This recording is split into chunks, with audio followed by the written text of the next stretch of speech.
नमस्कार, मैं हूँ राजश्री आपके साथ। आज हम विशेष में खास पेशकश आपके सामने लेकर आए हैं। नवनिर्माण के 9 वर्ष, 9 साल कितने बेमिसाल। जी हाँ, आज हम आपके सामने योगी सरकार के 9 साल का रिपोर्ट कार्ड पेश करेंगे। आज से 9 साल पहले जब 2017 में योगी आदित्यनाथ ने उत्तर प्रदेश की कमान संभाली थी, तब प्रदेश के सामने पहचान का संकट था। यूपी को पिछड़ा राज्य कहा जाता था, लेकिन आज 9 साल बाद अगर हम योगी सरकार की रिपोर्ट कार्ड पर नज़र डालें तो तस्वीर बदली हुई है। उत्तर प्रदेश अपनी चुनौतियों को पीछे छोड़कर विकास के पावर हाउस के रूप में देश और विश्व के पटल पर खड़ा दिखता है। मुख्यमंत्री योगी आदित्यनाथ ने जब अपनी सरकार के 9 वर्षों का रिपोर्ट कार्ड पेश किया, नव निर्माण के 9 वर्ष पुस्तक का विमोचन किया गया इस अवसर पर, तो जो भी वहाँ देखा गया, सुना गया, वो केवल आंकड़ों का पुलिंदा नहीं था, बल्कि कहानी थी एक ऐसे नेतृत्व की जिसने उत्तर प्रदेश को बीमारू श्रेणी से निकालकर भारत की दूसरी सबसे बड़ी अर्थव्यवस्था बनाने की राह पर अग्रसर किया है। आज उत्तर प्रदेश एक्सप्रेसवे प्रदेश बना हुआ है। एक्सप्रेसवे के जाल ने राज्य की धमनियों में व्यापार का नया रक्त संचार किया है। 5 अंतर्राष्ट्रीय हवाई अड्डों के साथ यूपी अब दुनिया से सीधे जुड़ा हुआ दिखता है। योगी सरकार ने भविष्य की आहट को पहचानते हुए लखनऊ में एआई सिटी और पूरे प्रदेश में 65 डेटा और एआई लैब्स के नेटवर्क की नींव रखी है। हाल ही में दावोस और ग्लोबल समिट्स में एआई इंफ्रास्ट्रक्चर के लिए हुए करोड़ों के निवेश ने यूपी को डिजिटल क्रांति का केंद्र बनाया है। अन्नदाता की आय दोगुनी करने के संकल्प के साथ पिछले 9 वर्षों में गन्ना किसानों की 3.16 लाख करोड़ रुपए से ज़्यादा का रिकॉर्ड भुगतान किया गया है। कृषि में तकनीक और एमएसपी के पारदर्शी क्रियान्वयन ने यूपी के गांवों को आत्मनिर्भर बनाया है। मुख्यमंत्री की जापान और सिंगापुर की ऐतिहासिक यात्राओं ने उत्तर प्रदेश के प्रति वैश्विक नज़रिया बदल कर रख दिया है। इन दौरों से प्राप्त लगभग 1.5 लाख करोड़ रुपए के निवेश प्रस्तावों ने राज्य में जापान सिटी और सेमीकंडक्टर हब जैसे प्रोजेक्ट्स को धरातल पर उतरते हुए लोग देख पा रहे हैं, जो कि लाखों रोजगार पैदा करेंगे। 9 साल पहले जो प्रदेश दंगों के लिए सुर्खियों में रहता था, आज वो सुरक्षा के मॉडल के रूप में जाना जाता है। संगठित अपराध पर जीरो टॉलरेंस और 2 लाख से अधिक पुलिस भर्तियों के साथ यूपी आज पूरी तरह से दंगा मुक्त और सुरक्षित है। अयोध्या तो बस झांकी है। इस मंत्र के साथ भव्य राम मंदिर निर्माण और डबल इंजन सरकार के प्रयासों ने यूपी को ग्लोबल टूरिज्म का केंद्र बना दिया है। सांस्कृतिक राष्ट्रवाद और आधुनिक विकास का ये संगम ही योगी सरकार की असली पहचान है। पिछले 9 सालों में 9 लाख से अधिक पारदर्शी सरकारी नौकरियां और एमएसएमई सेक्टर के माध्यम से करोड़ों युवाओं को स्वरोजगार से जोड़ना इस सरकार की सबसे बड़ी उपलब्धियों में से गिना जाएगा। 2026 में 1.5 लाख नई भर्तियों का लक्ष्य इसी संकल्प को और मजबूत करता दिखता है। मुख्यमंत्री योगी आदित्यनाथ ने यह साबित किया है कि कड़े निर्णय और स्पष्ट दूरदर्शिता के साथ किसी भी प्रदेश की तकदीर चाहे तो बदली जा सकती है। उनकी प्रतिबद्धता का ही ये परिणाम है कि आज यूपी का जीडीपी 36 लाख करोड़ रुपए के पार पहुंचने की ओर अग्रसर है। एक समय में केवल एक प्रखर वक्ता और राजनेता माने जाने वाले योगी आदित्यनाथ आज एक कुशल इकोनॉमिक रिफॉर्मर और विकास पुरुष के रूप में सबके सामने हैं। उन्होंने TTT ट्रस्ट, ट्रांसफॉर्म और टाइमली डिलीवरी के मंत्र से उत्तर प्रदेश को 1 ट्रिलियन अर्थव्यवस्था बनाने का जो सपना देखा है, वो आज हकीकत के करीब नज़र आता दिख रहा है। आज के विशेष में हम योगी सरकार के 9 साल के नवनिर्माण पर नज़र डालेंगे। तो चलिए शुरू करते हैं आज का ये विशेष नवनिर्माण के 9 वर्ष, 9 साल कितने बेमिसाल।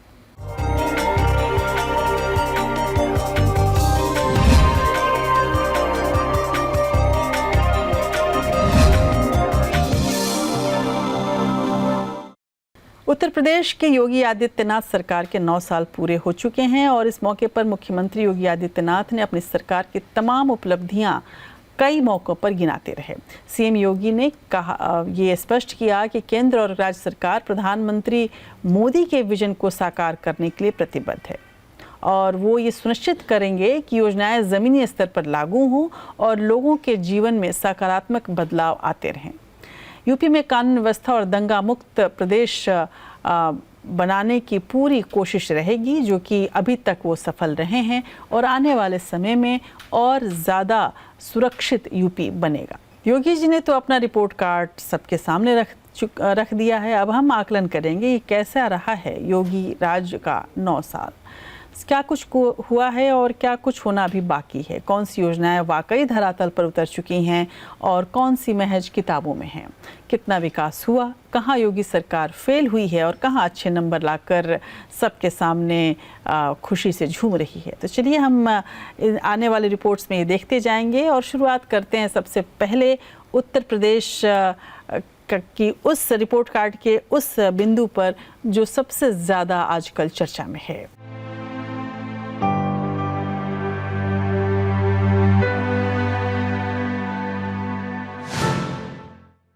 उत्तर प्रदेश में योगी सरकार के 9 वर्ष पूरे होने पर मुख्यमंत्री योगी आदित्यनाथ ने विकास की नई गाथा साझा की। मुख्यमंत्री ने स्पष्ट किया कि प्रदेश अब नकारात्मकता के दौर से निकलकर समृद्धि की ओर बढ़ चुका है। 2017 से पहले असुरक्षा के कारण निवेशक यूपी नहीं आते थे। आज हमारे पास सही नीति भी है और साफ नियत भी है। 31,000 बड़े उद्योगों के साथ साथ 96 लाख MSME इकाइयां आज 3 करोड़ से अधिक लोगों को रोजगार दे रही हैं। अब तक हमारे पास 31,000 तो बड़े उद्योग लग चुके हैं। 96 लाख MSME यूनिट हैं। 96 लाख MSME यूनिट भी यूपी के अंदर आज के दिन पर कार्यरत हैं। MSME यूनिट में 3 करोड़ 11 लाख से अधिक लोग कार्य कर रहे हैं और हमारे जो उत्तर प्रदेश के अंदर 31,000 से अधिक बड़े जो भी उद्योग लगे हैं, इन उद्योगों में भी 65 लाख से अधिक लोग कार्य कर रहे हैं। सीएम योगी ने कहा कि उत्तर प्रदेश 1 डिस्ट्रिक्ट 1 माफिया के दंश से मुक्त होकर अब 1 डिस्ट्रिक्ट 1 प्रोडक्ट और 1 डिस्ट्रिक्ट 1 मेडिकल कॉलेज की नई पहचान के साथ आगे बढ़ रहा है। स्वास्थ्य के क्षेत्र में प्रदेश ने लंबी छलांग लगाई है। सबसे बड़ी उपलब्धि इंसेफेलाइटिस यानी कि दिमागी बुखार जैसी जानलेवा बीमारी का पूरी तरह उन्मूलन रही। 1 डिस्ट्रिक्ट 1 माफिया से उभार करके 1 डिस्ट्रिक्ट 1 प्रोडक्ट और 1 डिस्ट्रिक्ट 1 मेडिकल कॉलेज की दिशा में आज आगे बढ़े हैं। गोरखपुर में एम्स संचालित, रायबरेली में एम्स संचालित, world class cancer institute Kashi में BHU में बन चुका है। लाखों लोग उससे लाभान्वित हो रहे हैं और आज प्रदेश सरकार ने स्वास्थ्य के क्षेत्र में जो प्रगति की है, लगभग 6 करोड़ गोल्डन कार्ड जारी होने के साथ ही आरोग्य मेले हर PSC पे हर रविवार को आयोजित हो रहे हैं। आज इंसेफ्लाइटिस की बीमारी पूरी तरह समाप्त हुई है। सीएम योगी ने कहा कि विपक्ष ने किसान को कर्जदार बनाया था, हमने उसे उत्पादक की श्रेणी में लाकर फिर से खुशहाल बनाया है। ये सरकार की वह कार्यक्रम और योजना है जो अन्नदाता किसान को आज उत्पादक से जो कर्जदाता सपा, कांग्रेस, बसपा ने बनाया था, आज उसे कर्जदाता से फिर उभार करके हमने प्रदेश के अंदर उत्पादक की श्रेणी में फिर से ला करके उसे फिर से खुशहाल बनाने की दिशा में कदम बढ़ाए हैं। शिक्षा के क्षेत्र में ऑपरेशन कायाकल्प के जरिए 1,36,000 से अधिक स्कूलों की सूरत बदली है। आज ड्रॉप आउट रेट को शून्य कर लाने का लक्ष्य हासिल किया गया है। बेसिक शिक्षा परिषद की स्कूलों में बेटियां नंगे पैर जाती थी, फटे कपड़े होते थे। अगर सरकार कभी कृपा कर दे 17 के पहले तो जो यूनिफॉर्म देती थी वह अपने आप में मजाक का पात्र बन जाती थी। और आज हम कह सकते हैं उत्तर प्रदेश में बेसिक शिक्षा परिषद में 1 करोड़ 60 लाख से अधिक बच्चे पढ़ रहे हैं। प्रदेश सरकार उन्हें किसी भी पब्लिक स्कूल और कॉन्वेंट से कम कीमत की यूनिफॉर्म नहीं देती उन बच्चों को। 2 uniform, bag, books, shoes, socks, sweater, ये सभी उपलब्ध करवाती है। ऑपरेशन कायाकल्प में हमारे जनप्रतिनिधियों ने और अधिकारियों ने मिलकर के 1,36,000 से अधिक विद्यालयों को ऑपरेशन कायाकल्प में संसाधनों से युक्त किया है। एक्सप्रेसवे से लेकर MSME तक उत्तर प्रदेश आज देश का इंफ्रास्ट्रक्चर स्टेट बनकर उभर रहा है। जो आने वाले समय में देश की अर्थव्यवस्था के इंजन बनने की राह पर है। योगी सरकार के मुताबिक ये है विकास की नई तस्वीर।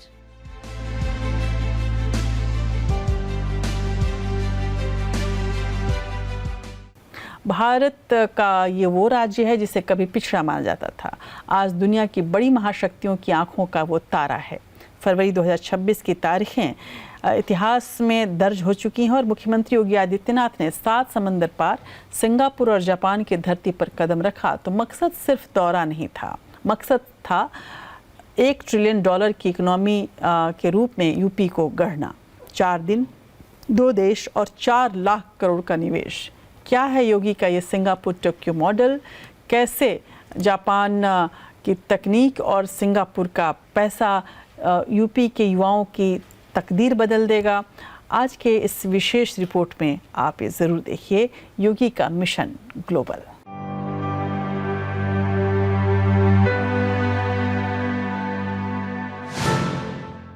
सिंगापुर पड़ाव, फिनटेक और लॉजिस्टिक्स का हब। सिंगापुर के हाईटेक दफ्तरों में जब टीम यूपी बैठी तो एजेंडा साफ था, यूपी को भारत का नया लॉजिस्टिक्स गेटवे बनाना है। तभी तो योगी ने सिंगापुर के साथ 60,000 करोड़ और MOU साइन किए। इन्वेस्टर रोड शो के दौरान टीम यूपी को MRO, cargo hub, semiconductor, data centre, logistics, skilling और फिनटेक जैसे क्षेत्रों में व्यापक सहयोग पर सहमति बनी। सीएम योगी का मिशन सिंगापुर। मुख्यमंत्री ने DBS बैंक की CEO तान सू शान से मुलाकात की। इसमें शहरी बैंकों के डिजिटलीकरण और MSME सेक्टर को सस्ता कर्ज देने पर चर्चा हुई। जेवर एयरपोर्ट के पास 100 एकड़ में थीम बेस्ड टाउनशिप और नोएडा में hyper scale data centre. UP में 100 मेगावाट का डेटा सेंटर स्थापित करने का करार। ITE एजुकेशन सर्विसेज के साथ समझौता ताकि यूपी के युवाओं को वैश्विक स्तर की तकनीकी शिक्षा मिल सके। विकास की उन्हीं संभावनाओं को उत्तर प्रदेश के अंदर स्थापित करने के पिछले 8.5-9 वर्ष के अंदर उन प्रयासों को आगे बढ़ाने के क्रम में उत्तर प्रदेश ने इंफ्रास्ट्रक्चर एंड लॉजिस्टिक में, सर्विस सेक्टर में, वेलफेयर के सेक्टर में काफ़ी अच्छी दिशा में एक प्रगति को आगे बढ़ाया है। और मुझे प्रसन्नता है इस बात को कि जो भारत की भी और प्रदेश की भी इमेज आज दुनिया के अंदर बहुत सकारात्मक रूप से लोग देख रहे हैं। सिंगापुर के बाद बारी थी उगते सूरज के देश जापान की। यहाँ तकनीक और संस्कृति का वो संगम दिखा जिसकी कल्पना किसी ने नहीं की थी। यहाँ योगी ने सुपरफास्ट बुलेट ट्रेन की सवारी भी की। योगी आदित्यनाथ ने अपनी यात्रा के अंतिम दिन जापान के यामानाशी क्षेत्र में दुनिया की सबसे आधुनिक लीनियर मैगवेल ट्रेन का सवारी अनुभव किया। ये ट्रेन पारंपरिक बुलेट ट्रेन से कहीं तेजी से 500 से 600 किलोमीटर प्रति घंटे की गति से चलती है, जो भविष्य के परिवहन में क्रांतिकारी बदलाव की संभावना दर्शाती है। सीएम योगी ने जापान में कंपनियों के साथ 90,000 करोड़ रुपए के MOU साइन किए। नोएडा इंटरनेशनल एयरपोर्ट के पास ही हम लोगों ने जापान के निवेशकों के लिए जापान इंडस्ट्रियल सिटी के निर्माण की कार्रवाई को भी आगे बढ़ाया है, जिसके लिए 500 एकड़ की भूमि वहां पर आवंटित भी की है। चाहे वह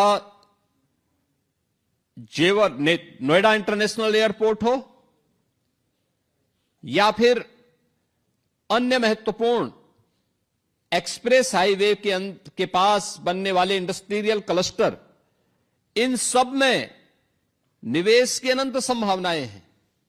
और जापान से जुड़ी हुई तमाम कंपनियों ने उत्तर प्रदेश के अंदर अपना निवेश किया है। सीएम योगी का जापान दौरा। यमुना एक्सप्रेसवे क्षेत्र में एक समर्पित औद्योगिक शहर बनेगा, जहां सिर्फ जापानी कंपनियां होंगी। टोक्यो इलेक्ट्रॉन और रैपिड्स जैसी कंपनियों से चिप मैन्युफैक्चरिंग पर गंभीर चर्चा।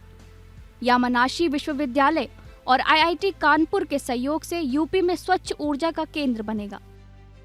उत्तर प्रदेश और यामानाशी प्रांत के बीच समझौते के तहत भारतीय छात्र जापान की ग्रीन हाइड्रोजन तकनीक को सीख सकेंगे। यूपी सरकार ने बजट में रोबोटिक्स के लिए सेंटर ऑफ एक्सीलेंस की व्यवस्था की है। सुजुकी और होंडा जैसी कंपनियों के साथ नए R&D सेंटर और कंपोनेंट यूनिट्स लगाने पर सहमति। कैसे बदलेगा उत्तर प्रदेश? रोजगार के अवसर। इन समझौतों से प्रदेश में करीब 10 लाख प्रत्यक्ष और अप्रत्यक्ष नौकरियों के सृजन का अनुमान है। MSME को मजबूती। जापानी कंपनियां यूपी के छोटे उद्योगों ODOP को अपनी सप्लाई चेन में जोड़ेंगी। $1 ट्रिलियन का सपना। ये दौरा 2029 और 30 तक यूपी को $1 ट्रिलियन की अर्थव्यवस्था बनाने की दिशा में सबसे बड़ा कदम है। योगी की ये यात्रा सिर्फ फाइलों और आंकड़ों तक सीमित नहीं थी। टोक्यो में उन्होंने प्रवासियों को याद दिलाया कि यूपी अब दंगा मुक्त और उत्सव युक्त प्रदेश है। उन्होंने बुद्ध सर्किट और रामायण सर्किट के जरिए जापान के साथ सांस्कृतिक सेतु बनाया। उत्तर प्रदेश आज के दिन पे भारत के मोबाइल मैन्युफैक्चरिंग का 55% अकेले उत्तर प्रदेश मैन्युफैक्चर कर रहा है। इलेक्ट्रॉनिक कंपोनेंट का 60% मैन्युफैक्चरिंग उत्तर प्रदेश के अंदर होता है। स्वाभाविक रूप से इसके लिए लॉजिस्टिक एंड वेयर हाउसिंग की आवश्यकता है। इसके लिए भी हमारी डेडिकेटेड पॉलिसी उत्तर प्रदेश के अंदर वर्तमान में कार्य कर रही है। सीएम योगी आदित्यनाथ के सिंगापुर और जापान के 4 दिवसीय दौरे के दौरान हुए 1.5 लाख करोड़ के MOU और 2.5 लाख करोड़ के निवेश प्रस्ताव मिले हैं। इनके जमीन पर उतरने से 5 लाख से अधिक को प्रत्यक्ष एवं अप्रत्यक्ष रोजगार अवसर मिलने की उम्मीद की जा रही है। जापान में 90,000 करोड़ के MOU और लगभग 1.5 लाख करोड़ के निवेश प्रस्ताव प्राप्त हुए। वहीं सिंगापुर में 60,000 करोड़ के MOU और लगभग 1 लाख करोड़ रुपए के निवेश प्रस्ताव मिले थे। इन्वेस्ट यूपी में जापान डेस्क मजबूत की जाएगी।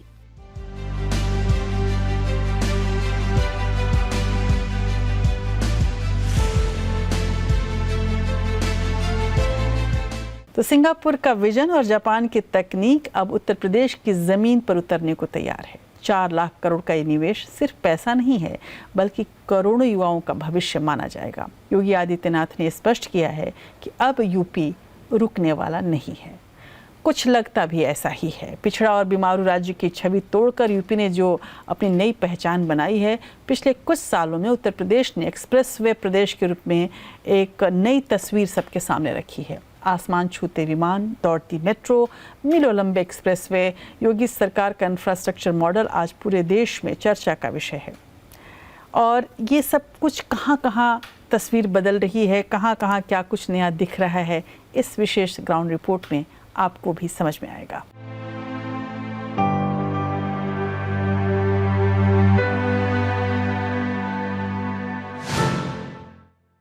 रफ्तार का नया प्रदेश उत्तर प्रदेश। उत्तर प्रदेश की सड़कों पर अब सिर्फ गाड़ियां नहीं, बल्कि प्रदेश की अर्थव्यवस्था दौड़ रही है। योगी आदित्यनाथ सरकार ने कनेक्टिविटी को अपनी प्राथमिकता के शीर्ष पर रखा है। उत्तर प्रदेश आज देश का एकमात्र राज्य है जहां एक्सप्रेसवे का इतना विशाल जाल बिछा है। आज भारत के यशस्वी प्रधानमंत्री श्री नरेंद्र मोदी जी के मार्गदर्शन में उत्तर प्रदेश विकास की एक नई ऊंचाइयों को प्राप्त कर रहा है। हमने अपनी उत्तर प्रदेश की नीतियों को रिएक्टिव की बजाय प्रोएक्टिव बनाया है और उसके परिणाम हम सबके सामने हैं कि 9 वर्ष में हमने उत्तर प्रदेश की प्रति व्यक्ति आय को 3 गुना करने में, वहां की अर्थव्यवस्था को 3 गुना करने में सफलता प्राप्त की। एक्सप्रेसवे का महाजाल पूर्वांचल एक्सप्रेसवे 341 किलोमीटर लंबा ये एक्सप्रेसवे पूर्वी यूपी को लखनऊ और दिल्ली से जोड़ता है। ये न केवल यात्रा का समय घटाता है, बल्कि गाजीपुर और आजमगढ़ जैसे जिलों में औद्योगिक गलियारे विकसित कर रहा है। बुंदेलखंड एक्सप्रेसवे 296 किलोमीटर का ये मार्ग सूखे और पिछड़े माने जाने वाले बुंदेलखंड को मुख्यधारा की अर्थव्यवस्था से जोड़ चुका है। गंगा एक्सप्रेसवे निर्माणाधीन। मेरठ से प्रयागराज तक 594 किलोमीटर लंबा ये एक्सप्रेसवे उत्तर प्रदेश का सबसे लंबा एक्सप्रेसवे होगा, जो पश्चिम को पूर्व से जोड़ेगा। गोरखपुर लिंक एक्सप्रेसवे ये आजमगढ़ के पास पूर्वांचल एक्सप्रेसवे से जुड़कर गोरखपुर को सीधी कनेक्टिविटी प्रदान कर रहा है। उत्तर प्रदेश में वर्तमान में 6 क्रियाशील और 7 निर्माणाधीन एक्सप्रेसवे हैं, जो कुल मिलाकर 3200 किलोमीटर से अधिक का नेटवर्क बनाते हैं। आज आप देख सकते हैं प्रदेश के अंदर हम लोग 22 एक्सप्रेस वे पे काम कर रहे हैं। आपके जो सज्जन बोल रहे थे कि सबसे बड़ा एक्सप्रेसवे देश का गंगा एक्सप्रेसवे बनने जा रहा है। गंगा एक्सप्रेसवे मेरठ से प्रयागराज के बीच। जमीन के साथ साथ यूपी अब आसमान में भी लंबी उड़ान भर रहा है। उड़ान योजना के तहत छोटे शहरों को जोड़ने से लेकर दुनिया के सबसे बड़े हवाई अड्डों के निर्माण तक यूपी का एविएशन सेक्टर बदल चुका है। एयर कनेक्टिविटी और 21 एयरपोर्ट का लक्ष्य। नोएडा इंटरनेशनल एयरपोर्ट जेवर ये एशिया का सबसे बड़ा एयरपोर्ट बनने जा रहा है। 2025 तक इसके पहले चरण के संचालन की तैयारी है। ये दिल्ली एनसीआर के भार को कम करेगा और पश्चिमी यूपी में निवेश लाएगा। महर्षि वाल्मीकि अंतर्राष्ट्रीय हवाई अड्डा अयोध्या। राम मंदिर के उद्घाटन के साथ ही अयोध्या अब वैश्विक पर्यटन मानचित्र पर है। यहाँ से देश विदेश के लिए सीधी उड़ानें शुरू हो चुकी हैं। कुशीनगर इंटरनेशनल एयरपोर्ट बौद्ध सर्किट को बढ़ावा देने के लिए इसे अंतर्राष्ट्रीय स्तर पर विकसित किया गया है। टियर 2 शहरों का विकास। अलीगढ़, आजमगढ़, मुरादाबाद और श्रावस्ती जैसे शहरों में हवाई सेवाओं का विस्तार किया गया है। योगी सरकार का लक्ष्य प्रदेश में 18 से 21 क्रियाशील हवाई अड्डे विकसित करना है, जिससे यूपी देश का सर्वाधिक एयरपोर्ट वाला राज्य बन जाएगा। आज के दिन पे हम 7 एक्सप्रेसवे को संचालित कर रहे हैं, 5 निर्माणाधीन है और 10 एक्सप्रेसवे पर हमारे सर्वे के काम चल रहे हैं, जो देश का सबसे बड़ा एक्सप्रेसवे के नेटवर्क के रूप में उत्तर प्रदेश को स्थापित करता है। 8 वर्षों में यात्रा पूरी गई है। आज देश का सबसे बड़ा रेल नेटवर्क यूपी के पास, और दादरी में multi modal logistic hub, eastern and western freight corridor का जंक्शन, यह भी गौतम बुद्ध नगर जनपद में एक सुनियोजित रूप से लॉजिस्टिक पार्क की स्थापना का कार्य। हवाई अड्डे जो 2 क्रियाशील थे, 2 आंशिक क्रियाशील थे। आज प्रदेश के अंदर 16 एयरपोर्ट संचालित हैं। 16 आप लोगों के लिए कल्पना की बात है। 5 निर्माणाधीन है और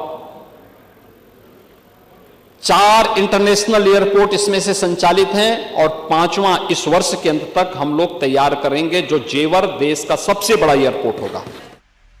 शहरों के भीतर ट्रैफिक की समस्या को खत्म करने के लिए योगी सरकार ने मेट्रो क्रांति की शुरुआत की है। लखनऊ और नोएडा के बाद अब कानपुर और आगरा जैसे ऐतिहासिक शहरों में मेट्रो दौड़ रही है। शहरी परिवहन और मेट्रो विस्तार। कानपुर मेट्रो के पहले कॉरिडोर का निर्माण रिकॉर्ड समय में पूरा किया गया। पर्यटकों की सुविधा के लिए ताजमहल और आगरा किले को जोड़ने वाले मेट्रो प्रोजेक्ट का प्राथमिक खंड शुरू हो चुका है। दिल्ली गाजियाबाद मेरठ कॉरिडोर के माध्यम से एनसीआर में सफर की परिभाषा बदल गई है। नमो भारत ट्रेन इसी विजन का हिस्सा है। गोरखपुर, वाराणसी और प्रयागराज जैसे शहरों में मेट्रो या मेट्रो लाइट प्रोजेक्ट्स पर काम चल रहा है। आस्था का सम्मान, इसमें नैमिषारण्य, विंध्याचल, मथुरा, वृंदावन जैसे नए पर्यटन कॉरिडोर को विकसित करने के साथ ही रामायण सर्किट, कृष्णा सर्किट, बौद्ध सर्किट के विकास के लिए कार्य करना, वहां पे इको टूरिज्म को भी प्रदेश में उस क्षेत्र, उस सेक्टर को भी और तेजी के साथ आगे बढ़ाना, देशी और विदेशी पर्यटकों के लिए भी उस प्रकार की सुविधाएं उपलब्ध करवाना, और मध्यम और दीर्घकालीन अवधि के लिए उत्तर प्रदेश को विश्व की सांस्कृतिक राजधानी बनाना, जहां हमारी प्राचीन विरासत यानी उच्च आध्यात्मिक विरासत के साथ साथ सांस्कृतिक वैभव का गौरव पूरी दुनिया देखे, इसके लिए यूपी को स्थापित करना। इंफ्रास्ट्रक्चर का मतलब सिर्फ सड़कें नहीं बल्कि रोजगार भी है। एक्सप्रेसवे के किनारे बन रहे इंडस्ट्रियल क्लस्टर और डिफेंस कॉरिडोर यूपी को $1 ट्रिलियन की इकोनॉमी बनाने की ओर ले जा रहे हैं।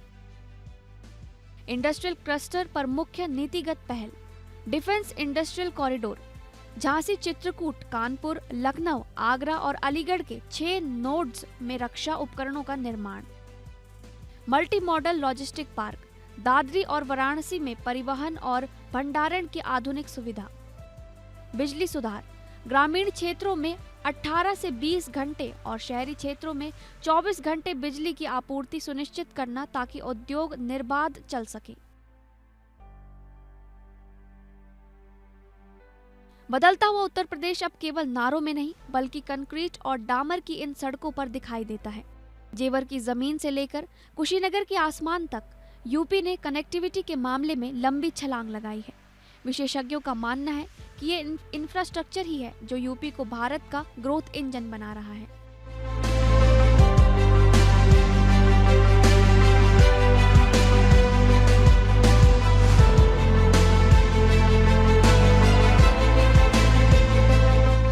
मुख्यमंत्री योगी आदित्यनाथ के नेतृत्व में उत्तर प्रदेश ने बीमारू छवि को पीछे छोड़ दिया है। एक्सप्रेसवे की रफ्तार, एयरपोर्ट की ऊंचाई और मेट्रो की सुगमता ने आम आदमी के जीवन को बेहद आसान बना दिया है। आज उत्तर प्रदेश निवेश के लिए देश की पहली पसंद है और इसका आधार यहाँ का मजबूत बुनियादी ढांचा है।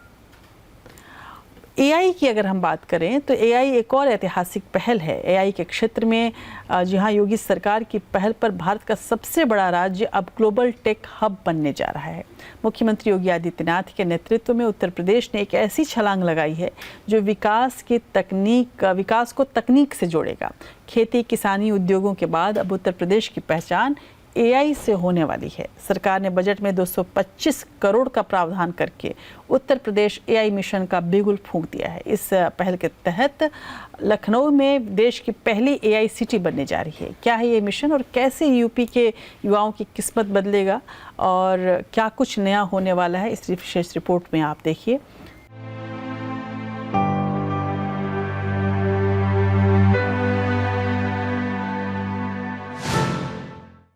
उत्तर प्रदेश, जिसे कभी पिछड़ेपन के तानों से घेरा जाता था, आज वो भविष्य की तकनीक का नेतृत्व कर रहा है। मुख्यमंत्री योगी आदित्यनाथ ने राज्य की अर्थव्यवस्था को $1 ट्रिलियन बनाने का जो लक्ष्य रखा है, उसका सबसे महत्वपूर्ण इंजन अब आर्टिफिशियल इंटेलिजेंस बनने जा रहा है। उत्तर प्रदेश सरकार ने आर्टिफिशियल इंटेलिजेंस के क्षेत्र में एक बड़ा कदम उठाया है।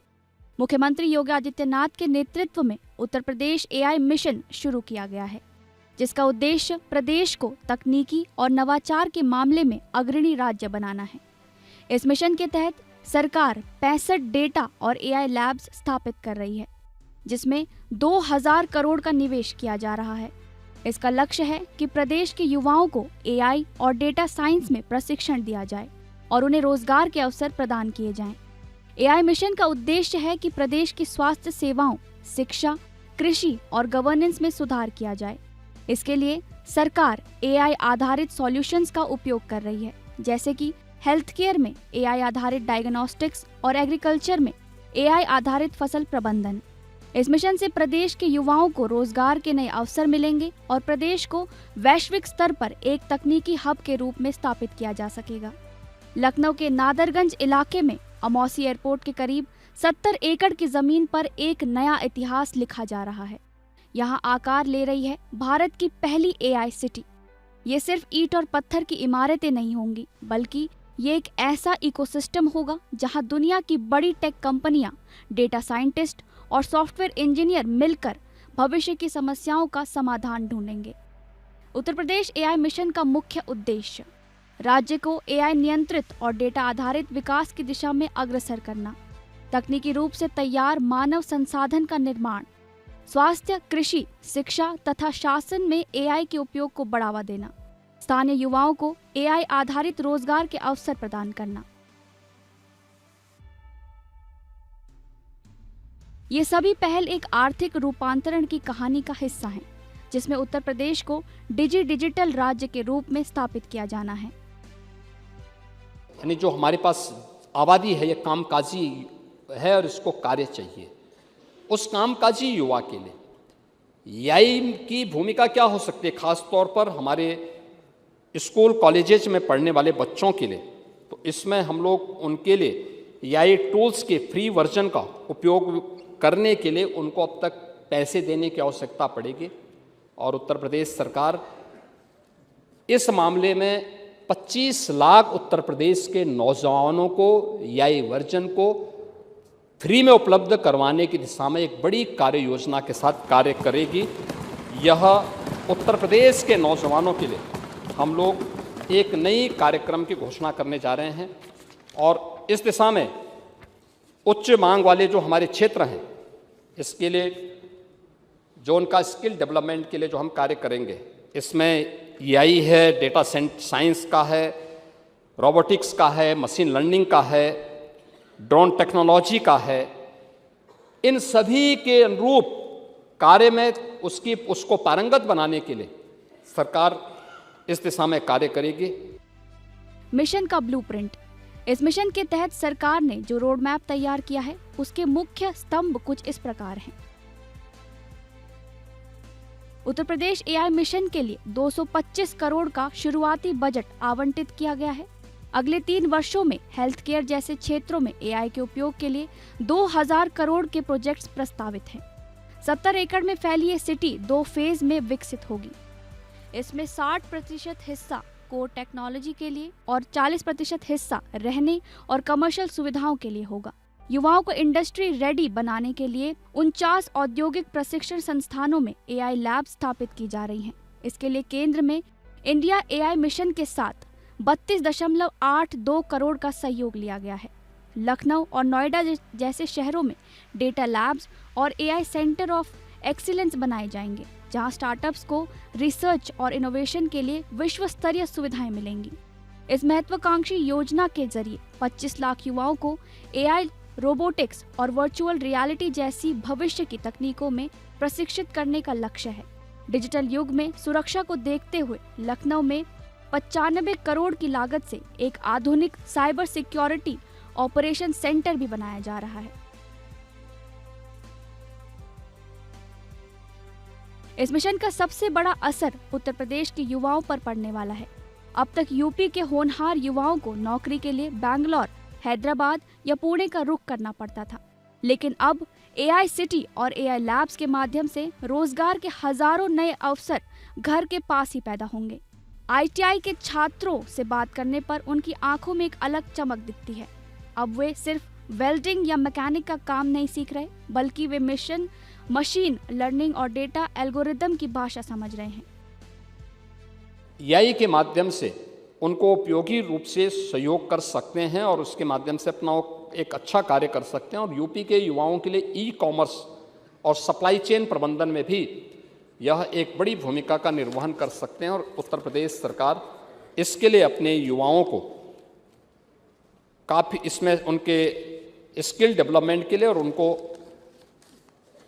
आगे की सुविधा उपलब्ध करवाने में पूरा सहयोग करेगी। एआई मिशन सिर्फ दफ्तरों तक सीमित नहीं है, इसका इस्तेमाल आम आदमी के जीवन को सुगम बनाने में होगा। एआई के जरिए बीमारियों की शुरुआती पहचान और महामारी की भविष्यवाणी संभव होगी। मुख्यमंत्री ने स्पष्ट किया है कि यूपी एआई के माध्यम से स्वास्थ्य सेवाओं में देश का मॉडल बनेगा। सरकारी योजनाओं में होने वाले भ्रष्टाचार और लीकेज को रोकने के लिए एआई आधारित निगरानी तंत्र विकसित किया जा रहा है। ई-पॉस मशीनों और डीबीटी के बाद अब एआई फाइलों की रफ्तार और पारदर्शिता को और बढ़ाएगा। यूपी पुलिस को एआई पावर्ड सीसीटीवी कैमरों और प्रिडिक्टिव पुलिसिंग से लैस किया जा रहा है, जिससे अपराध होने से पहले ही उसकी आहट पहचानी जा सके। विशेषज्ञों का मानना है कि लखनऊ की एआई सिटी भारत के लिए वही काम करेगी जो कभी बैंगलोर ने आईटी के लिए किया था। Uttar Pradesh electronics corporation limited यानी कि यूपीईसीएल इस प्रोजेक्ट को तेजी से आगे बढ़ा रहा है।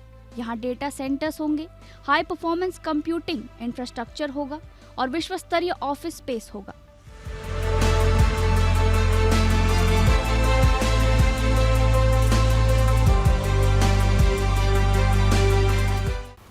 तो उत्तर प्रदेश एआई मिशन केवल एक सरकारी योजना नहीं बल्कि एक विकसित उत्तर प्रदेश की नींव कही जाएगी। 225 करोड़ का ये निवेश लखनऊ में बनने वाले एआई सिटी लाखों युवाओं के सपनों को नया उड़ान देगी। मुख्यमंत्री योगी आदित्यनाथ ने स्पष्ट किया है कि नए उत्तर प्रदेश में अब फाइलें दबी नहीं रहेंगी बल्कि एआई की गति से दौड़ेंगी।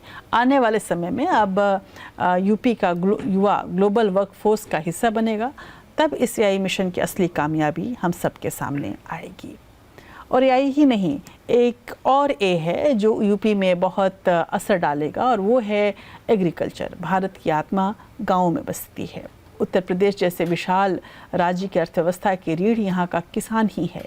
2017 में जब योगी आदित्यनाथ ने सत्ता संभाली तो सबसे पहला बड़ा फैसला कर्ज माफी का था।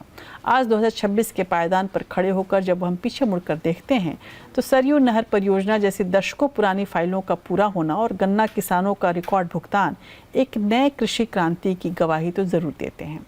हमारी इस विशेष रिपोर्ट में आप देखेंगे कि खेत से खलिहान तक क्या वाकई योगी सरकार का जो संकल्प था, अन्नदाता संकल्प, वो सफल हो पाया है या अभी भी सवालों के घेरे में है।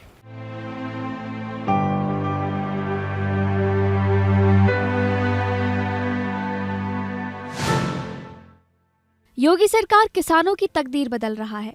लगातार कल्याणकारी नीतियों के बल पर किसान अच्छे दिन की ओर अग्रसर हैं। साल 2017 की पहली कैबिनेट बैठक से शुरू हुई मुहिम यूपी के लाखों किसानों की तकदीर बदल रहा है। ऋण मोचन योजना के तहत छोटे और सीमांत किसानों के 1 लाख रुपए तक के कर्ज को माफ करना केवल एक चुनावी वादा नहीं बल्कि किसानों के साथ खड़े होने का भरोसा था। जिन भी किसानों पर 1 लाख, लघु और सीमांत किसानों पर 1 लाख तक का जो बैंक का कर्ज था वह माफ हो चुका है। उसका पैसा, एक पैसा वह उत्तर प्रदेश सरकार बैंक को अदा कर रही है।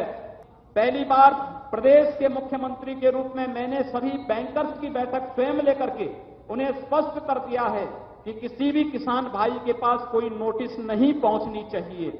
और इसलिए बंधुओं, मैं आप सबको इस बारे में आश्वस्त करना चाहता हूं, उत्तर प्रदेश सरकार आपके हितों को संरक्षण देने के लिए पूरी तरह संकल्पित है। कर्ज माफी और आर्थिक संबल। पहले ही कैबिनेट में 36,000 करोड़ की ऋण माफी का निर्णय लिया गया, जिससे लगभग 86 लाख किसानों को सीधा लाभ पहुंचा। उत्तर प्रदेश आज प्रधानमंत्री किसान सम्मान निधि के कार्यान्वयन में देश में प्रथम स्थान पर है।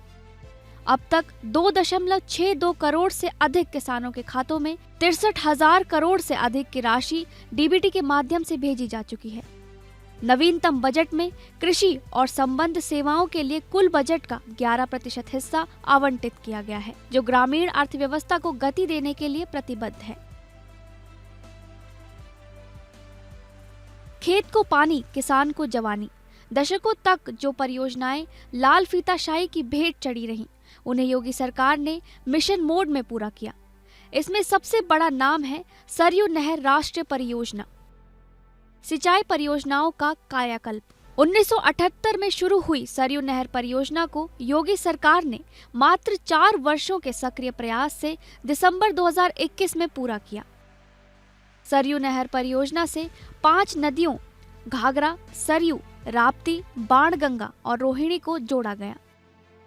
पूर्वी उत्तर प्रदेश के 9 जिलों बहराइच, श्रावस्ती, बलरामपुर, गोंडा, सिद्धार्थनगर, बस्ती, संतकबीर नगर, गोरखपुर और महाराजगंज के 29 लाख किसानों को फायदा पहुंचा। 14 लाख हेक्टेयर से अधिक भूमि सिंचित हुई। 2025-26 के बजट में निजी नलकूपों के बिलों में छूट के लिए 2,400 करोड़ का प्रावधान किया गया है, जिससे किसानों की लागत कम हुई है। ये राष्ट्रीय परियोजना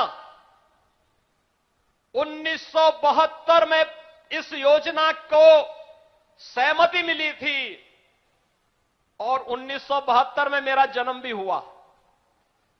यानी मेरा 1972 में जन्म हुआ। हम लोगों ने पढ़ाई लिखाई करके आगे बढ़ रहे हैं। आदरणीय प्रधानमंत्री जी की अनुकंपा से जनता जनार्दन की सेवा भी कर रहे हैं, लेकिन सरयू नहर परियोजना कभी पूरी नहीं हो पाई।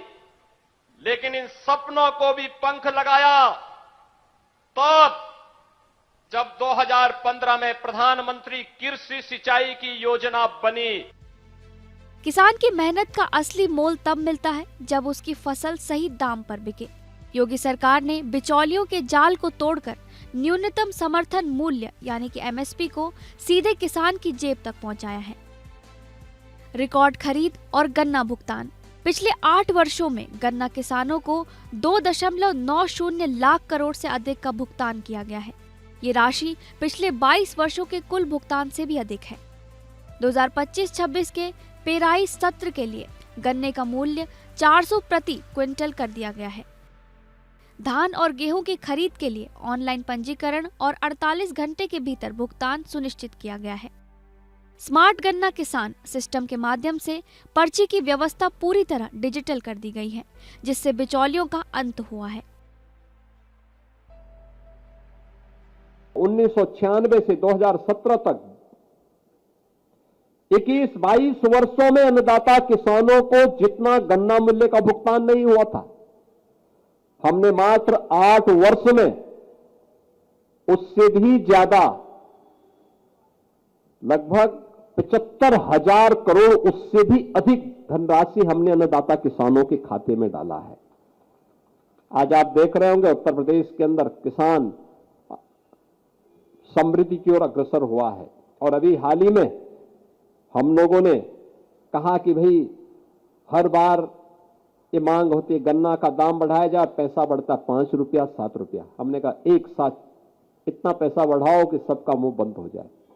400 रुपये हम लोगों ने, जितने भी हमारे आरएलडी के विधायकगण हैं, रोज मुझे घेरते थे। और जब से बढ़ाया गया है तब तो खुश तो हैं लेकिन बोलते नहीं हैं। कहते हैं कि नहीं काम अच्छा हुआ है, तो मैंने कहा बोल भी दिया करो जब अच्छा हुआ है। खेती को तकनीक से जोड़ना ही भविष्य की कृषि है। यूपी में अनाज 89 कृषि विज्ञान केंद्र सक्रिय हैं, जो देश में सबसे अधिक हैं। कृषि पर मुख्य नीतिगत पहल। Digital agriculture. यूपी किसान मित्र ऐप के माध्यम से किसानों को मौसम, बीज और बाजार की जानकारी दी जा रही है। खेत सुरक्षा योजना। आवारा पशुओं से फसल सुरक्षा के लिए 50 करोड़ का शुरुआती बजट और सौर बाड़ लगाने पर सब्सिडी दी जा रही है। मत्स्य और पशुपालन। मत्स्य संपदा योजना के तहत 195 करोड़ का निवेश और ग्रामीण क्षेत्रों में नए पशु अस्पतालों का निर्माण। आंकड़े गवाह हैं कि उत्तर प्रदेश अब सिर्फ खेती किसानी का राज्य नहीं रहा, बल्कि स्मार्ट फार्मिंग का हब बन रहा है।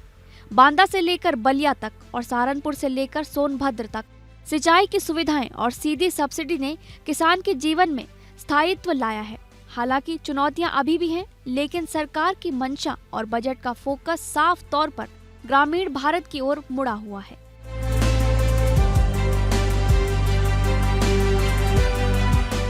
उत्तर प्रदेश के किसानों की कहानी अभी भी जारी है और आत्मनिर्भर कृषि और उन्नत किसान के लक्ष्य के साथ यूपी देश का अन्न का कटोरा बनने की दिशा में अग्रसर है और ऐसी कोशिश योगी आदित्यनाथ की है। लेकिन अब हम बात करेंगे उस क्रांतिकारी बदलाव की जिसने उत्तर प्रदेश की गांवों की तस्वीर बदली है। विकसित भारत के संकल्प को सिद्ध करने के लिए केंद्र और राज्य सरकार ने मनरेगा के ढांचे में आमूल चूल परिवर्तन करते हुए जी राम जी अधिनियम को लागू किया है। उत्तर प्रदेश इस अधिनियम को जमीन पर उतारने वाला देश का पहला राज्य बना है। आखिर क्या है ये अधिनियम? कैसे ये 100 दिनों के काम को 125 दिनों में बदलकर ग्रामीण अर्थव्यवस्था की रीढ़ बन रहा है? और इसमें क्या ऐसी चीज़ें हैं जो हमारे आम जनता के लिए एक अन्य भविष्य के रूप में, एक सुरक्षित भविष्य के रूप में, एक नई रोशनी के रूप में सामने है? आइए देखते हैं हमारी ये विस्तृत ग्राउंड रिपोर्ट।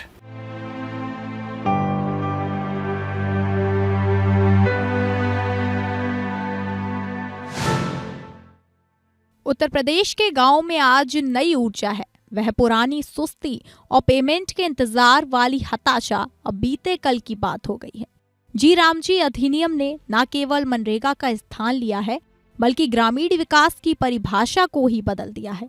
यूपी सरकार ने इस योजना के तहत 34 करोड़ मानव दिवस का विशाल लक्ष्य रखा था, जो अपने आप में एक कीर्तिमान है।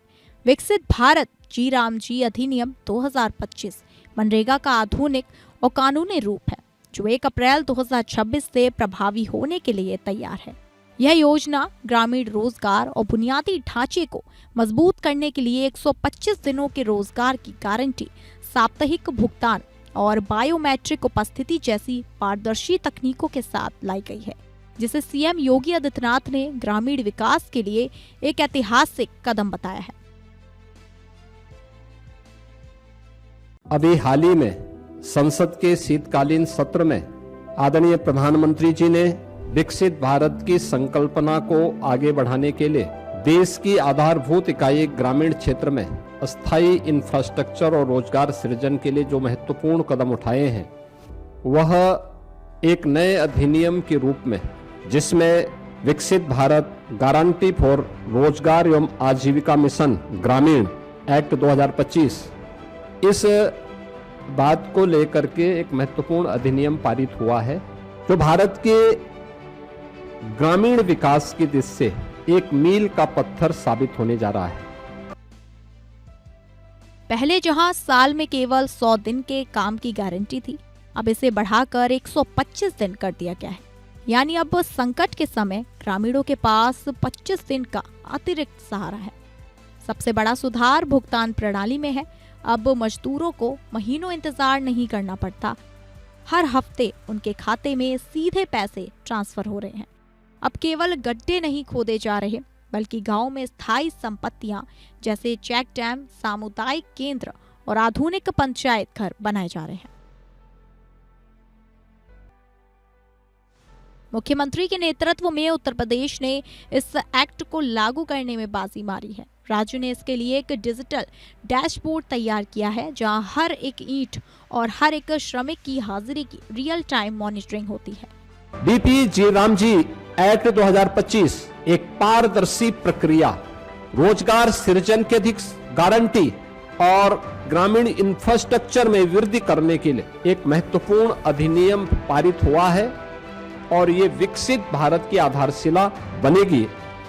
विकसित भारत का लक्ष्य तभी साकार हो सकता है, ग्रामीण अर्थव्यवस्था को जब हम सशक्त बनाएंगे, किसान हमारा आत्मनिर्भर होगा, श्रमिक को सामाजिक सुरक्षा और उसको सम्मान सुनिश्चित होगा। विकसित भारत की संकल्पना को आगे बढ़ाने के लिए उठाया गया एक महत्वपूर्ण क्रांतिकारी कदम है। मैं इसका स्वागत करता हूं और आदरणीय प्रधानमंत्री जी के प्रति उत्तर प्रदेश वासियों की ओर से हृदय से आभार भी व्यक्त करता हूं। हर ग्राम पंचायत में ग्राम मित्र की नियुक्ति की गई है, जो साप्ताहिक भुगतान सुनिश्चित करते हैं। श्रमिकों को केवल मजदूरी तक सीमित नहीं रखा गया है, बल्कि उन्हें जी राम जी के तहत तकनीकी कौशल भी सिखाया जा रहा है। अधिनियम में 50% काम महिलाओं के लिए आरक्षित किया गया है, जिससे ग्रामीण महिलाओं की आर्थिक स्थिति सुधरी है।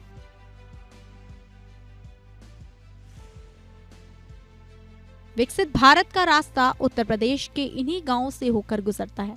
जी राम जी एक्ट, इसने भ्रष्टाचार की गुंजाइश खत्म कर दी है और श्रमेव जयते के नारे को चरितार्थ किया है। 34 करोड़ मानव दिवसों का सृजन न केवल यूपी की जीडीपी को बढ़ाएगा, बल्कि पलायन जैसी गंभीर समस्या पर भी लगाम लगाएगा।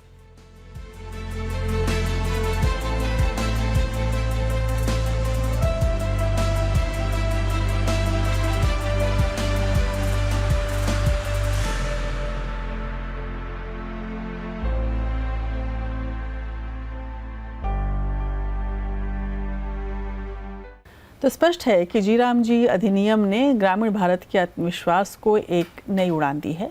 अब देखना यह है कि उत्तर प्रदेश की सफलता को देखते हुए बाकी राज्य इसे कितनी जल्दी अपना पाते हैं। ये सब कुछ शायद इसलिए हो रहा है कि किसी भी राज्य से गरीबी को पूरी तरह से मिटाया जा सकता है। ये सवाल ऐसा था जो अभी तक सवालों के ही घेरे में है, जिसका कोई जवाब नहीं है। हालांकि गरीबी हटाओ के नाम पर न जाने कितने चुनाव लड़े गए, कितनी पार्टियां, कितने नेता खड़े हो गए और कितने मसीहा बनकर उभर गए, लेकिन क्या शून्य गरीबी सिर्फ एक चुनावी नारा है या एक ठोस हकीकत? उत्तर प्रदेश की योगी आदित्यनाथ सरकार ने एक ऐसी चुनौती स्वीकार की है जिसने देश ही नहीं बल्कि दुनिया के नीति निर्धारकों का ध्यान अपनी ओर खींचा है। नाम है ज़ीरो पॉवर्टी अभियान। एक ऐसा मिशन जहां सरकार खुद चलकर गरीब के दरवाजे तक मदद पहुंचाएगी। आज हमारी इस विशेष रिपोर्ट में हम ये देखेंगे कि वाकई क्या गरीबों की तस्वीर यूपी में बदल रही है या नहीं।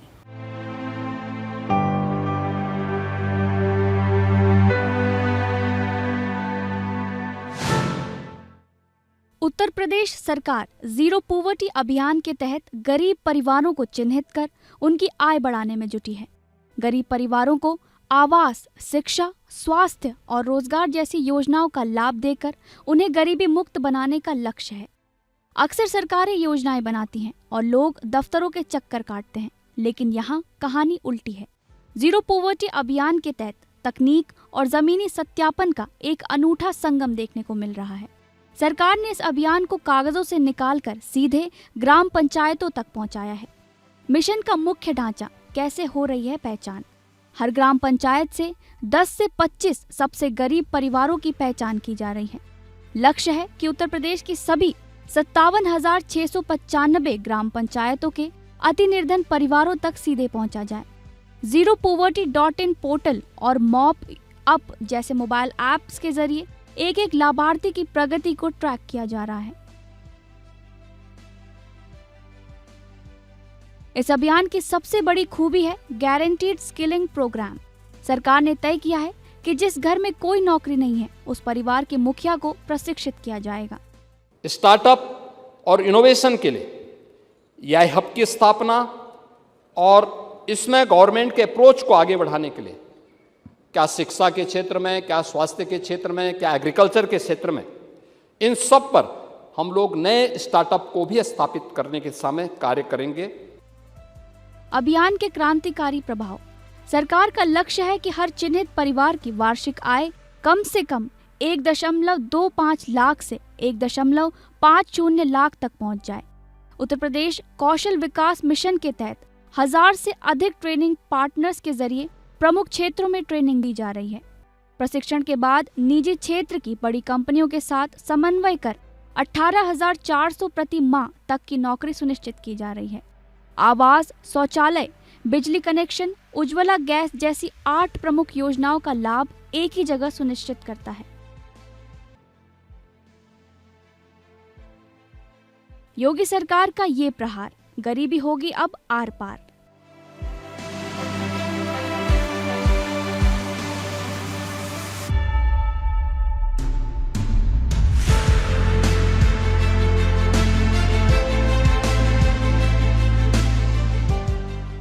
तो उत्तर प्रदेश का जीरो पॉवर्टी अभियान सिर्फ एक सरकारी योजना नहीं बल्कि एक सामाजिक क्रांति है। ये उस अंत्योदय के सपने को सच कर रहा है जहां समाज के अंतिम पायदान पर खड़े व्यक्ति को सबसे पहले अधिकार मिलता है। अगर ये मिशन अपने तय समय सीमा यानी कि 2027 तक सफल रहता है तो उत्तर प्रदेश न केवल भारत का बल्कि दुनिया का एक ऐसा मॉडल बनेगा जहां गरीबी सिर्फ इतिहास की किताबों में रहेगी। और गरीबी हटाने के साथ साथ सबसे ज़्यादा ज़रूरी होता है कि कोई प्रदेश कानूनी रूप से सुरक्षित रहे। उत्तर प्रदेश एक ऐसा राज्य है जहां कभी अपराध और अपराधियों का बोलबाला होता था, जहां गुंडाराज और माफियाओं का सिक्का चलता था। लेकिन 2017 के बाद यूपी की तस्वीर और तकदीर दोनों ही बदल गई है। आज चर्चा है मुख्यमंत्री योगी आदित्यनाथ की उस लौह नीति की जिसने अपराधियों के मन में खौफ और आम जनता के मन में विश्वास पैदा किया है। सीएम योगी ने कैसे बदले हैं कानून व्यवस्था के तंत्र और कैसे सुरक्षा शांति बहाल की है, ये अपने आप में बेहद दिलचस्प कहानी है। नज़र डालते हैं जीरो टॉलरेंस, बुलडोजर न्याय और सुरक्षित प्रदेश पर इस रिपोर्ट पर।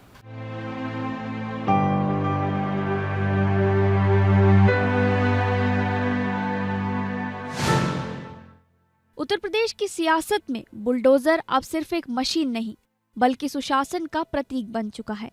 योगी सरकार की सबसे बड़ी उपलब्धि है उसकी जीरो टॉलरेंस पॉलिसी। मुख्यमंत्री का साफ संदेश है, या तो अपराध छोड़ दो या प्रदेश छोड़ दो। जीरो टॉलरेंस और माफिया राज का अंत। माफियाओं की कमर टूटी। अतीक अहमद, मुख्तार अंसारी जैसे बड़े माफिया गिरोहों के आर्थिक साम्राज्य को ध्वस्त किया गया। अवैध संपत्ति की जब्ती। गैंगस्टर एक्ट के तहत अब तक हजारों करोड़ की अवैध संपत्ति जब्त या ढहा दी गई है। एनकाउंटर और कार्रवाई। पुलिस को अपराधियों के खिलाफ जवाबी कार्रवाई की पूरी छूट दी गई, जिससे पेशेवर अपराधियों ने थानों में सरेंडर करना शुरू कर दिया। सुरक्षा का बेहतर वातावरण, गुंडागिर्दी नहीं, गुंडा टैक्स नहीं, माफिया राज नहीं, मनमानापन नहीं, बल्कि अपराध और अपराधियों के प्रति जीरो टॉलरेंस। भ्रष्टाचार और भ्रष्टाचारियों के प्रति जीरो टॉलरेंस। सिर्फ सख्ती ही नहीं, योगी सरकार ने पुलिस बल को तकनीकी रूप से सक्षम और संख्या बल में मजबूत बनाने पर भी जोर दिया है। 2025 का साल यूपी पुलिस के इतिहास में स्वर्णिम अक्षरों में लिखा जा रहा है। पुलिस आधुनिकीकरण और रिकॉर्ड भर्ती। साल 2025 में 62,000 से अधिक कांस्टेबल पदों पर भर्ती प्रक्रिया ने युवाओं को रोजगार के साथ साथ प्रदेश की सुरक्षा का जिम्मा भी सौंपा है। हर जिले में साइबर थानों की स्थापना, डायल 112 का सुदृढ़ीकरण और फॉरेंसिक लैब का जाल बिछाया गया है। पुलिस को आधुनिक हथियार, बॉडी वॉर्न कैमरे और हाई स्पीड वाहन उपलब्ध कराए गए हैं। आधी आबादी की सुरक्षा के बिना कोई भी समाज विकास नहीं कर सकता। योगी सरकार ने महिलाओं को सुरक्षा का एहसास दिलाने के लिए मिशन शक्ति जैसे अभियान शुरू किए।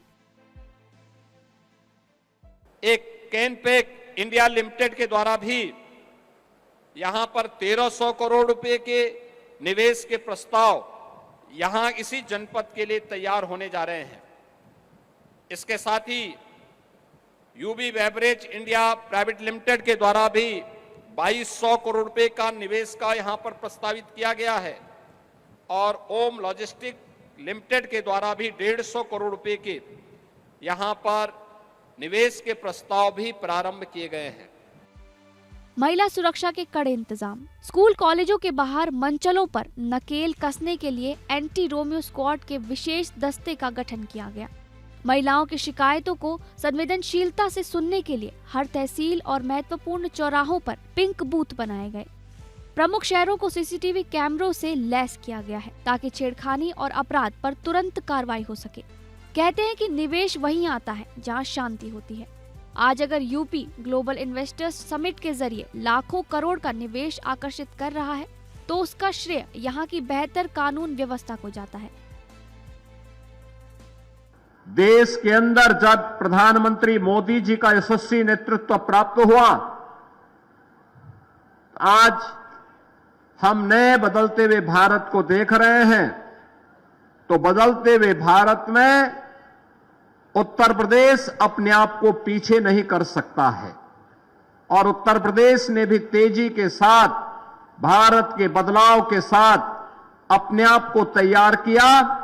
आज परिणाम है कि उत्तर प्रदेश के अंदर डबल इंजन की सरकार आने के बाद आज उत्तर प्रदेश में 45 लाख करोड़ रुपए के निवेश के प्रस्ताव प्राप्त होते हैं। 15 लाख करोड़ रुपए के निवेश के प्रस्ताव जमीनी धरातल पर उतारे जाते हैं। कानून व्यवस्था का आर्थिक प्रभाव, निवेशकों का बढ़ता भरोसा, अपराध दर में भारी गिरावट, पर्यटन में उछाल, विशेषकर अयोध्या और वाराणसी जैसे धार्मिक केंद्रों में। योगी आदित्यनाथ का विजन स्पष्ट है। विकास के लिए सुरक्षा पहली शर्त है। जहां पहले शाम ढलते ही लोग घरों से निकलने में डरते थे, आज वहां 24 घंटे रौनक रहती है।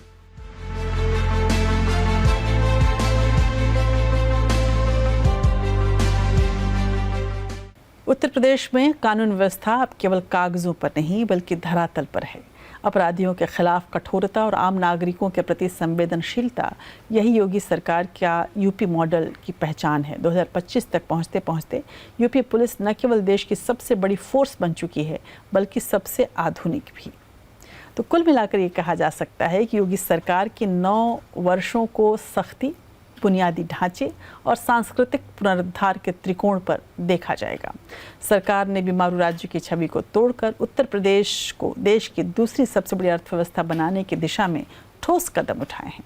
एक्सप्रेसवे का जाल, सुदृढ़ कानून व्यवस्था इस कार्यकाल की सबसे बड़ी उपलब्धियों में सामने आएंगी। भले ही विकास के आंकड़े प्रभावशाली हैं, लेकिन कुछ चुनौतियां अभी भी गंभीर बनी हुई हैं। भारी निवेश के बावजूद ग्रामीण क्षेत्रों में रोजगार के स्थायी अवसर अभी भी कम हैं, जिसमें युवाओं का पलायन पूरी तरह से रुका नहीं है।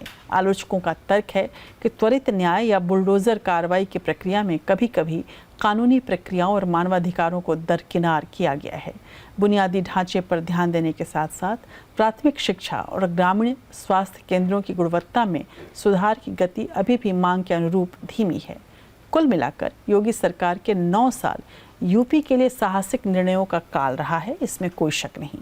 सरकार ने राज्य की प्रशासनिक इच्छा शक्ति को पुनर्जीवित किया है, लेकिन एक समावेशी भविष्य के लिए अब सामाजिक सूचकांकों और जमीनी स्तर पर आर्थिक असमानता को कम करने पर अधिक ध्यान देने की भी आवश्यकता है।